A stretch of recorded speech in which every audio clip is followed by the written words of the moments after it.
तो चलिए बेटे, आज हम आपके सामने प्रॉब्लम नंबर 6 लेके आए हैं।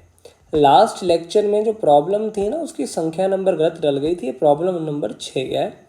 और यहाँ पे बेटे जो क्वेश्चन है ये बहुत ही प्यारा है और एक अच्छा क्वेश्चन है जिसमें थोड़ा अटपटा है, लेकिन आपको समझ आ जाएगा। हमारे पास क्या बेटे, एक यूनिफॉर्म सिलेंडर था जिसका मास m है, रेडियस r है, जैसा कि आप देख सकते हो। और उसको ना उसके सेंटर के अबाउट हिंज किया हुआ है, जो आप देख पा रहे हो। इसके ऊपर ये जो आप कलर्ड पेन से देख रहे हो ना, ये क्या है, एक मैंने रोप लटका रखी है जिसका मास m है, लेंथ l है बेटे। और बोला गया, आप एज्यूम करो कि ये जो आपके पास ये रोप है ना, ये एक तरह से रिंग की तरह है और इसका सेंटर ऑफ मास बिल्कुल बीच में है। अब हो क्या रहा है, ये आपने रोप लटका दी। अब रोप का नीचे की तरफ बेटा जी वेट लग रहा है और उसके चलते हो क्या रहा है ना, ये पूरा का पूरा सिलेंडर घूमता जा रहा है और ये जो रोप है ये अनवाइंड होती जा रही है। सवाल आया है, जो ये हैंगिंग लेंथ आई, लेट अस से बेटे ये लेंथ को मैं नाम दे रहा हूं x। ये जो x लेंथ आई है ना, अब हो क्या रहा है, जैसे ये mg नीचे लग रहा है, ये रॉड घूमती जाएगी। घूमने के चलते देख, फॉर टाइम बिंग ना, यहाँ पे m और m में तो कंफ्यूज ना हो, इसलिए मैं लिख रहा हूँ नीचे इसका वेट लगेगा, हैंगिंग पार्ट का ना, weight as a function of x। वो आगे देखेंगे है क्या, बट होगा क्या पहले समझ। जैसे ये वेट नीचे की तरफ लगेगा, टॉर्क लगेगी, ये सिलेंडर रोटेट करेगा अबाउट दिस हिंज, जो सेंटर के अबाउट ही है।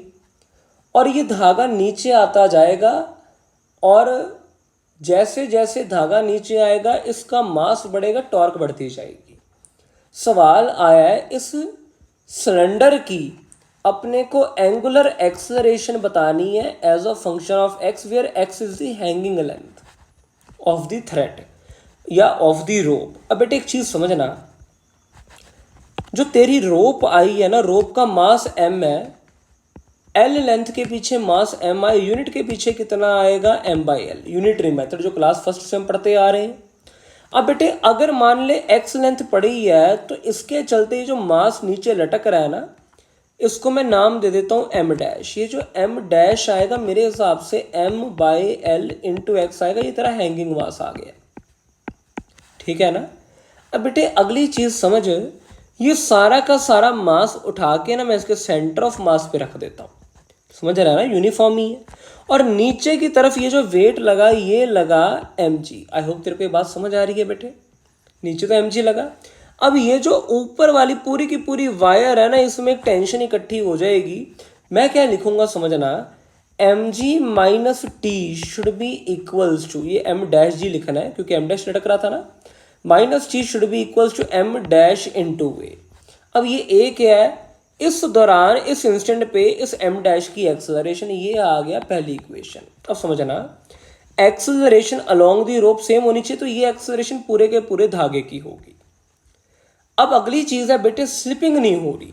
तू समझे, ये जो तेरे पास सिलेंडर आया है, तू धागा देख रहा है ना बेटे, ये धागा जो है या जो रोप है, ये टेंशन टी थी। इस इंस्टेंट की बात कर रहा हूं, तो T into r should be I into alpha लिखूंगा, ये आ गई दूसरी इक्वेशन। खास बात है बेटे, इनर्शिया क्या लिखेगा, बहुत सारे बच्चे यहीं पे गलती करने वाले, तू नहीं करेगा, सुन ध्यान से। mr²/2, ये तो सिलेंडर का है, बट इसके ऊपर धागा तो अभी भी लिपटा हुआ है। और कितना हिस्सा लिपटा हुआ है देख, x नीचे आ गया तो बचा कितना, देख यूनिट लेंथ का मास था m/l, लेंथ बची कितनी, l-x बची कि नहीं बची। यार बोलता है कि नहीं बोलता, मानता है कि नहीं मानता, ये बोल रहे m/l इंटू l-x, ये तो वो मास है जो लटका हुआ है। और शायद बेटे ये तो रिंग की तरह है, ओहो तू समझ इस बात को, रिंग की तरह है, तो मैं लिखूंगा इंटू आर का स्क्वायर। ये खास बात है, ये आ गई तीसरी इक्वेशन। अब बेटे अगली चीज समझ, यहाँ पे इस इंस्टेंट पे इस धागे की एक्सेलरेशन नीचे a है और ये जो पार्ट है ये रोटेट कर रहा है, अल्फा आ गया, तो ये दोनों पॉइंट स्लिप नहीं होने चाहिए, सेंटर ऑफ मास पर इसकी एक्सेलरेशन आर अल्फा आएगी। तू समझ इस बात को, तो यहाँ पे मैं क्या लिख सकता हूँ, अगर स्लिपिंग नहीं आ रही, a should be equal to r alpha, ये चौथी इक्वेशन आ गई। तू समझ रहा है ना। अब बेटे यहाँ से समझना, यहाँ से मैं टेंशन की वैल्यू निकाल लूँगा और इस टेंशन को निकाल के मैं यहाँ पुट कर दूँगा। तेरे को बात समझ आ रही है?